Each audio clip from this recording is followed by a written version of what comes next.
Hey guys, so today I'm going to be taking a look at the installation process for Ubuntu Mate 16.04. Now I will point out that this is the first beta image which has been released for this distribution, so there may be a few rough edges, but I think that this is just a good chance for us to have a look and see what we can expect out of this Linux distribution. Okay, so Ubuntu Mate 16.04, of course, based on Ubuntu 16.04. This is the long-term support release, which should see up to 5 years of support, although some other distributions based on the long-term support often only support up to 3 years.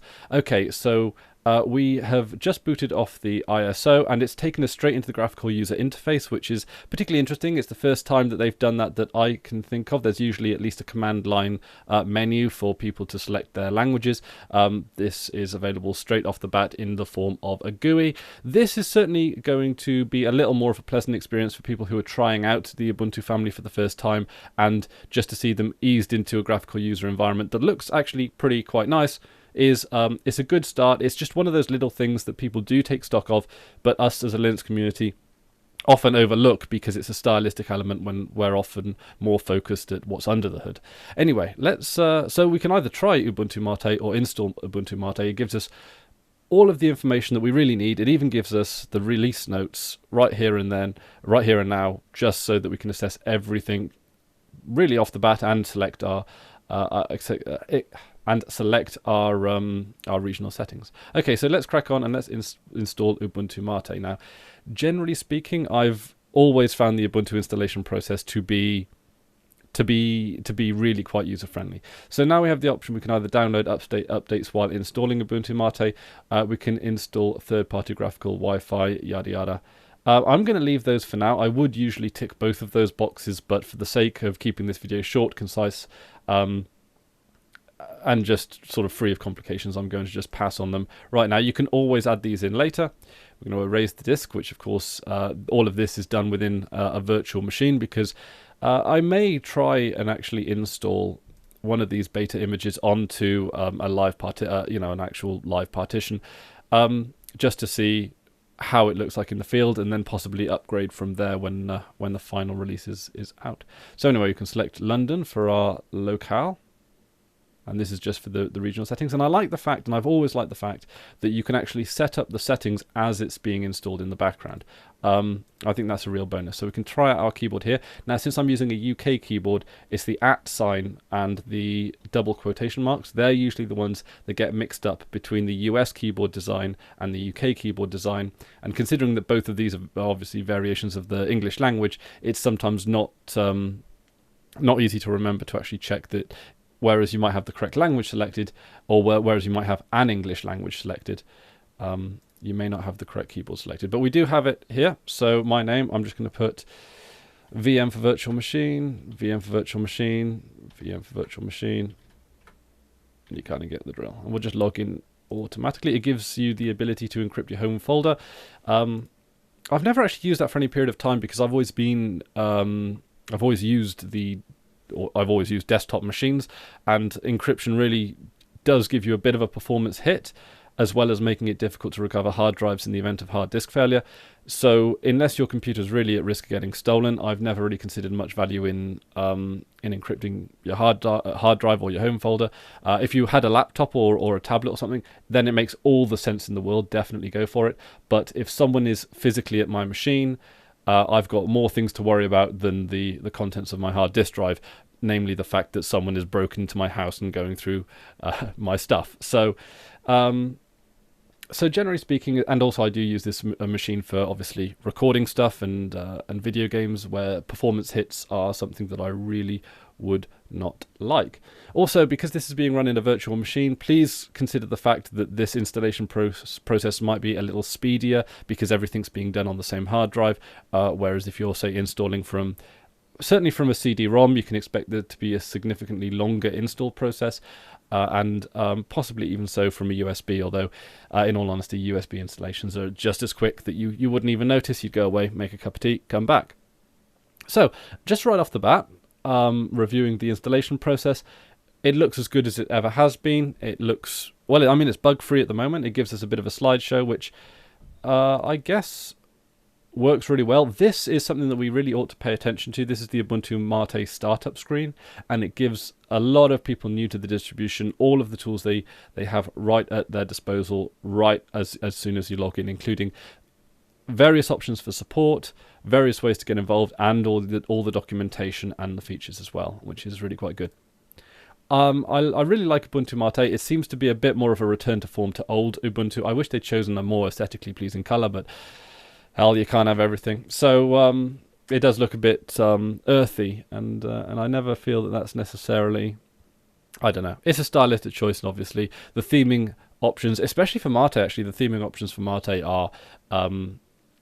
are pretty dang extensive. It's certainly one of the most customizable desktop environments, and the best way to sort of look at these kind of family of distributions is to look at it as Ubuntu but with a different desktop environment and a few different software choices. In fact, reasonably quite a few different software choices. Now, I'm coming from Manjaro, the KDE edition, which for the most part I'm really quite happy with, and I actually find that the KDE version of Manjaro to be significantly better than any of the other images available, because I think it has something to do with the strength of the KDE as a desktop environment, managing to sort of cover a lot of the bases that Manjaro may suffer with other desktop environments. Anyway, I shouldn't be talking about Manjaro. I should be talking about Ubuntu. This is the distribution that we're looking at today, but it's one that I've always liked. I got to admit, back in the old days,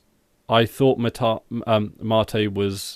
was not going to last as long and not going to be as successful as it was. I thought that at the time we had a very saturated marketplace for desktop environments, and I thought that Mate was really just bringing another one in that would otherwise be filled possibly by XFCE or whatever, but it turns out I was wrong, and I got to admit I'm really glad that they actually decided to push forward with Mate, and not even it wasn't even that they're keeping GNOME 2 alive, it's that they've kept up with all the GTK3 tech and all that kind of stuff, and they've kept kept up with everything that I'm really glad that they did as well as they have. Now, what are we downloading here? Is this language packs?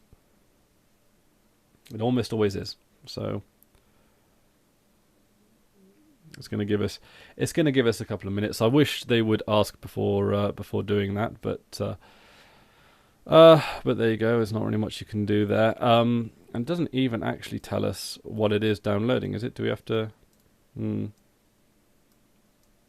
Again, this is something that I would expect to see worked out maybe in the final release. There we go. We just skipped it easy enough. Yeah, so the slideshow is actually running us through the accessibility options. I would imagine that if you're installing this for the first time, it even gives you a number of links that you can actually look at. I would imagine. What if I click on them now?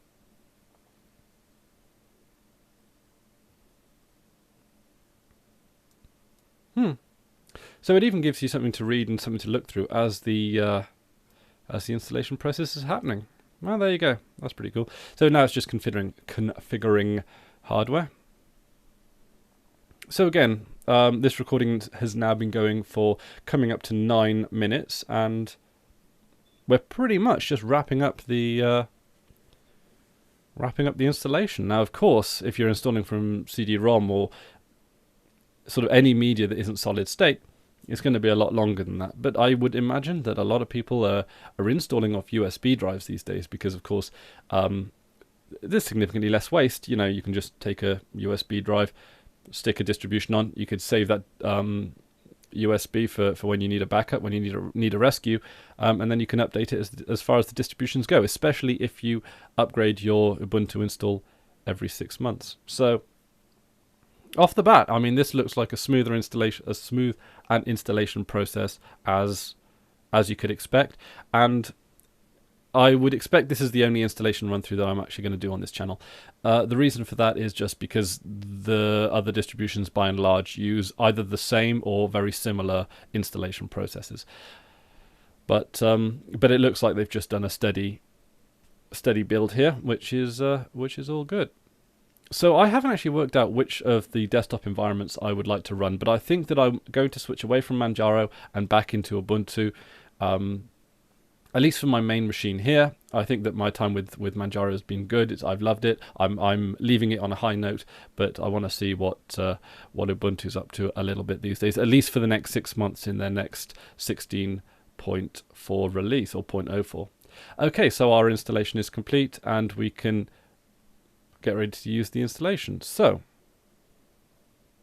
okay, so we saw the theme take a little while to load in there, but that all looks nice and hunky-dory. Oh, nice little animation there.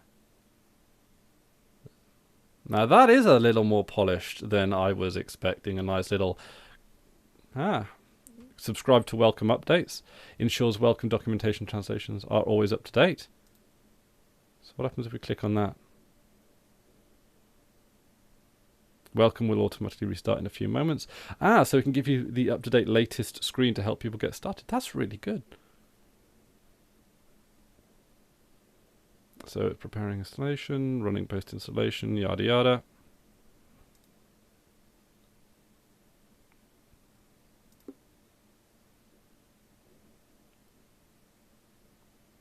There we go. That's good. Okay, so what does it give us? It gives us the introduction. What is Ubuntu Mate? I like this. I like this. So yeah, this is good. This is good. It throws in the text when it's needed, but it doesn't bombard you with it right off the bat.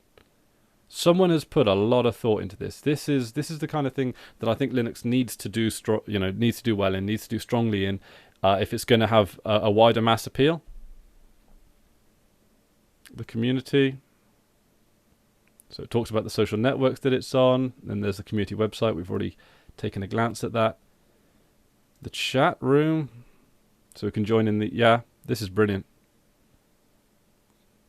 This is brilliant. It uses... it uses almost the amount of information that it needs at the time. The shop, that just takes you to the... Yeah, to all the merchandising stuff. We can even tell you how to get involved. Ubuntu Mate on Launchpad, Ubuntu Mate on Bitbucket, Mate desktop at GitHub, Mate desktop at Transifex. I don't know what that last one is. That is good. That is pretty fantastic. And then of course you can choose to show it every time on the way in. And it gives you your desktop environment.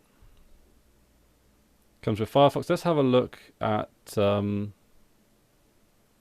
I'm going to save sort of the more in-depth look for another video.